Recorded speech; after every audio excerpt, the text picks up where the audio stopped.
There is a way to reach your goals with so much less effort and tireless work. These 21 habits will show you how. Place things where you use them, not where they fit. I would never remember to use body lotion until one day I realized that every time I do yoga, I give myself little massages to relax.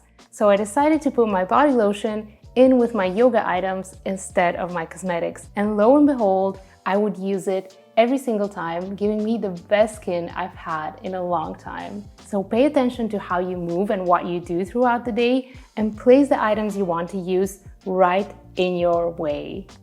Make positive habits as visible and accessible as possible. If you just think about those cookie policy agreements, you know how it takes one extra click to only accept the cookies that are absolutely required? Nobody does that. It is just one click, but it makes so much difference. My partner plays the piano much more frequently since we stopped putting it away, and I play my guitar much more frequently since we've hung it on the wall. I even keep up with yoga better since I left my mat in the bedroom where I perform it. If a positive habit is harder to engage in, create a ritual around it. A ritual is a set of actions that you perform to get you in that heart space and that head space where you want to actually follow through with the habit. That might mean putting some motivating music before you start working out, grabbing a cup of tea before you answer your emails, or putting on an audiobook before you do the chores. Make negative habits invisible and inaccessible. That might look like decluttering your sugary snacks, junk food, or alcohol from the house to help you follow through with your healthy habits and eat more clean. Even if you don't fall for them, it still takes energy to resist those temptations, and you could be using that energy for the things that are important to you right now. Use all the digital minimalism tools that your phone offers. Turn off your notifications, uninstall apps that distract you, and set up focus regimes if your phone offers them. I collected all of these tips and more in the video linked below. If that is too much for you, you could also get 2 phones. One for your fun apps and media, and one for all the useful things that phones do. Then you could take the one phone to work or throughout the day and use the other one guilt-free in the evening. Use all the digital minimalism tools that your computer offers, like removing distracting bookmarks, cleaning your desktop, and making use of the awesome extensions that Google Chrome offers, like Limit, Newsfeed Eradicator, and distraction-free YouTube. Automate your routines. For mine, I use an app called Routinery that remembers my habits and reminds me how long they are taking as I perform them. That keeps me motivated and focused. Use the simplest apps and productivity tools that you can find. For example, I use To Do for my bare bones To Do app, Google Calendar for some simple time blocking, and Keep Notes to take notes throughout the day. Simple is easy is done. Write things down and forget them. As soon as a thought pops up in my mind, I will add it to my Keep Notes, or if it's a task I have to do, I will add it to my to-do unsorted list. If it's an appointment, I will add it to my Google Calendar, and you can even make it remind you when the time is coming. Automate the things that you do often. That might look like defining a procedure for you, making a checklist or a list. I have a grocery list that I use to inventorize what's in my fridge so I can go shopping much faster. I have Notion templates for the things that I make often, like scripts, and I set up regular payments for subscriptions that I know I want to use. Live by your energy. You know how sometimes you want to solve a problem or write an essay or finish a painting and it's just not coming out right, and it's not good and it's taking forever. But then you go to sleep or you go for a walk, you come back and it's so much better, so much faster, and it's coming out just right. That is energy. Energy has highs and lows, and it fits with certain things at certain times. So as much as you can, live by your energy. Shuffle the things that you have to do in your day or week to match up with your energy at the moment to save time and make things so much more effortless. Anticipate the dips.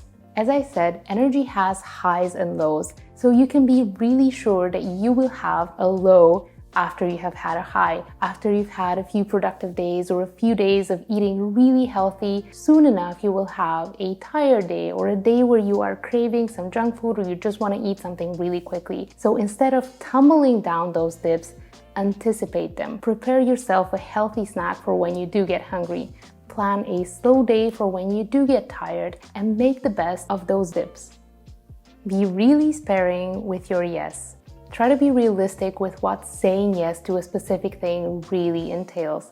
What kind of energy will you need? What are the things you will have to do? For example, if you think about saying yes to a weekend party when it's Monday, do you think that you will have an energy high when the weekend comes, or will you actually be in an energy low and completely not feel like going to it? Say yes to the things that you really feel resonate with you.